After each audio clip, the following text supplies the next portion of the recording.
Hello guys!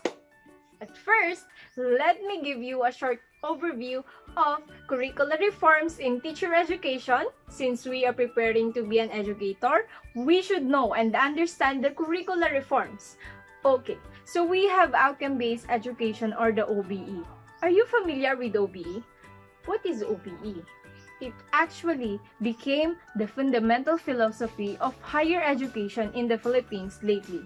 All curricula, including that of teacher education, will be anchored on the concept of OBE in terms of course designing, instructional planning, teaching, and assessing students' learning. Since I will discuss the outcome-based education for teacher preparation curriculum, allow me to present to you our desired learning outcomes for today. First, define what is outcome-based education as this apply to teacher education. Analyze the principle in outcome-based education. Describe how teaching and learning relate to OBE. Explain how the achieved learning outcomes will be assessed. And last, summarize the perspectives, teachers' roles, and responsibilities in the implementation of the outcome-based education. So I hope in this 15 minutes discussion will be full of knowledge and understanding. Gusto mo yan? Gusto ko yan! Okay, so now there is an advocate that really focus or impose OBE, and he is Dr. William Spady. Who's that? Dr. William Spady, a leading definer, advocate, teacher, and implementer of the Success for All Learners paradigm. Let's first define the outcome-based education or the OBE.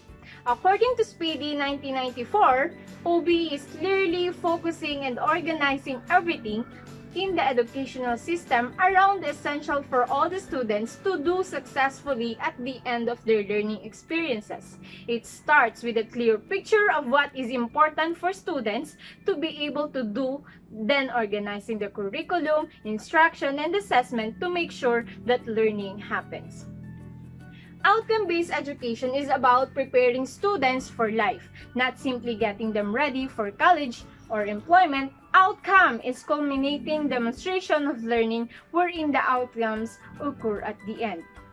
This definition clearly points to the desired results of education, which are the learning outcomes. These are made up of knowledge, understanding, skills, and attitudes that students should acquire to make them reach their full potential and lead fulfilling lives as individuals in the community and at work. As you can notice in our desired learning objectives, when we are making detailed lesson plan, we have cognitive, psychomotor, and affective traits that could measure students' achievement, and they can actually demonstrate what they can do in a particular lesson. To define and clarify further, answers to the following questions should be addressed by the teachers. What do we want these students to learn? What do we want students to learn? Why do we want students to learn these things? Why? How can we best help students to learn these things? How? How will you know when the students have learned? How? How? What? Why? When? How? Now, Spady premised that in outcome-based education, all students can learn and succeed, but not at the same time or in the same way. Successful learning promotes even more successful learning, and last, schools and teachers control the conditions that will determine if the students are successful in the school learning. Oh, baka inaantok ka dyan. Gising-gising muna, friend. Okay, so let's continue.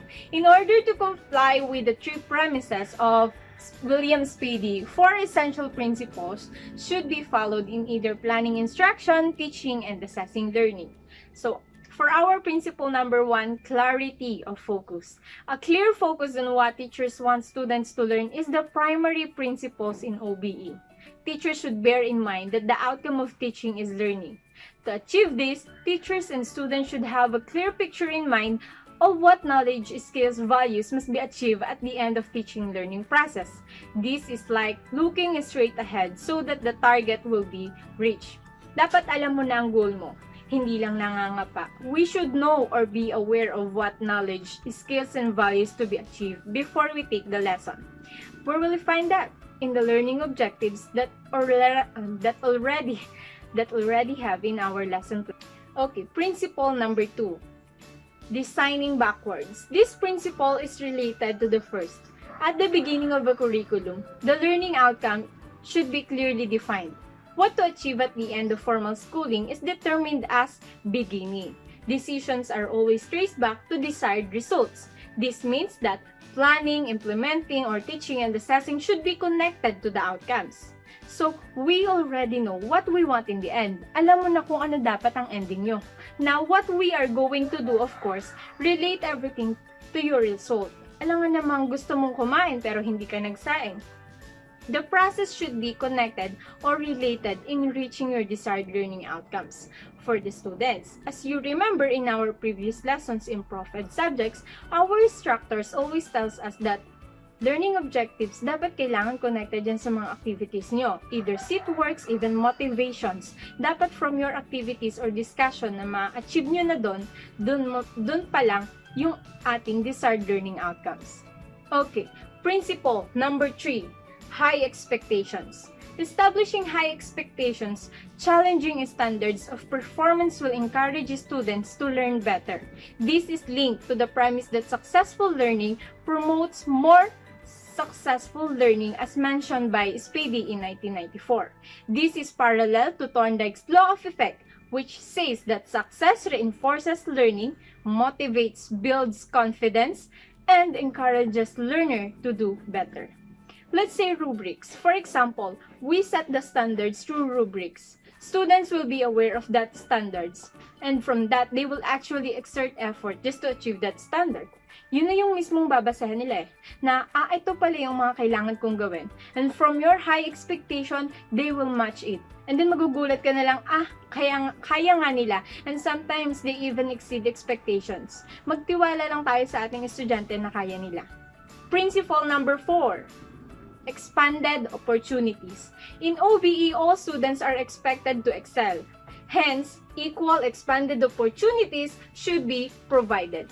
As advocates of multiple intelligences say, every child has a genius in himself or herself, hence is capable of doing the best. Learners develop inborn potentials if corresponding opportunities and support are given to nature. So ayan, nandiyan ka pa ba? We'll have a 1-second break. And we're back! Next is, we will relate the teaching and learning in OBE. Teaching is teaching if learners learn. Hindi mo masasabing nakapagturo ka if your students didn't really learn. Learning is measured by its outcome. Whatever approach to teaching is used, the intent should focus on learning rather than on teaching. Subjects do not exist in isolation, but links between them should be made. It is important that students should learn how to learn, hence a teacher should be innovative. How then should teaching learning be done in OBE? Here are some tips. Teachers must prepare students adequately. This can be done if the teachers know what they want the students to learn and what learning outcomes to achieve. Prerequisite knowledge is important, thus a review is necessary at the start of lesson. That's why we have a pre-task or recap as part of our daily lesson plan. Next, teachers must create a positive learning environment. Students should feel that regardless of individual uniqueness, the teacher is always there to help. Teacher and student relationship is very important. The classroom atmosphere should provide respect for diverse kind of learners. Next, teachers must help their students to understand what they have to learn, why they should learn it, what use it will be now and in the future, and how will they know that they have learned. Next, teachers must use a variety of teaching methods. The most appropriate strategy should be used taking into account the learning outcome teachers want the students to achieve. Also to consider are the contents, the characteristic of the students, the resources available, and the teaching skill of the teacher. Even if OBE is learner-centered, sometimes more direct, time-tested methods of teaching will be appropriate. Next, teachers must provide students with enough opportunities to use the new knowledge and skills that they gain. When students do this, they can explore with new learning, errors, and adjust their thinking. Application of learning is encouraged rather than more accumulation of this. Last, teacher must help students to bring each learning to a personal closure that will make them aware of what they have learned. Help them to be aware of what they have learned. Here are additional key points in teaching and learning in OBE which show the shifts from a traditional to an OBE view. I can post a link that will direct you to a video comparing OBE and traditional view for you to have a further knowledge about that. But first, see what is the difference between the traditional view and the OBE view. So, for the next topic will be the assessment of learning outcomes in OBE. How can we assess the students in OBE should also be guided by the 4 principles of OBE. It should contribute to the objective of improving students' learning. Since in OBE, there is a need first to establish a clear vision of what the students are expected to learn. Then assessment becomes an embedded part of this system. There are 8 principles that should be guided in the assessment. Principle number 1, assessment procedure should be valid. Procedure and tools should actually assess what one intends to test. Principle number 2, assessment procedure should be reliable. The results should be consistent.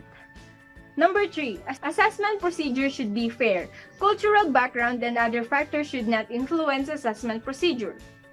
Next, assessment should reflect the knowledge and skills that are important to students. Next, assessment should tell both the teachers and students how students are progressing. Next, assessment should support every student's opportunity to learn things that are important. Next, assessment should have individuality or uniqueness to be demonstrated. And last, assessment should be comprehensive to cover a wide range of learning outcomes. Okay. Did you get all the 8 principles? So, we have next is learners' responsibility for learning. What are the responsibility of the learners in their learning? In OBE, students are responsible for their own learning and progress. Nobody can learn for the learner. It is only the learner himself or herself who can drive himself or herself to learn. Thus, learning is a personal matter. Kaya nga, diba, sabi sa edukasyon, hindi mo mananakaw yan mula sa iba. Kung ano yung natutunan mo, sa'yo lang yan. Teachers are only the facilitator of learning. They find the learning outcomes to be achieved and they only assist the students to achieve those outcomes. Students have the bigger responsibility to achieve those outcomes. In this way, they will be able to know whether they are learning or not. In terms of students' perspectives, there are common questions that will guide them learn as they learn under the OBE curriculum framework. To guide the students in OBE learning, they should ask themselves the following questions. As the students, what do I have to learn? What?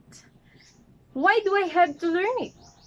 What will I be doing while I am learning? How will I know that I am learning? What should be learning? Will I have any say in what I learn? And how will I be assessed? That's the questions that will be addressed, that should be addressed by the students in OBE curriculum. And that is our topic for today. Thank you for your listening, and I hope you really did learn everything that I should discuss to you. Thank you and God bless. Bye!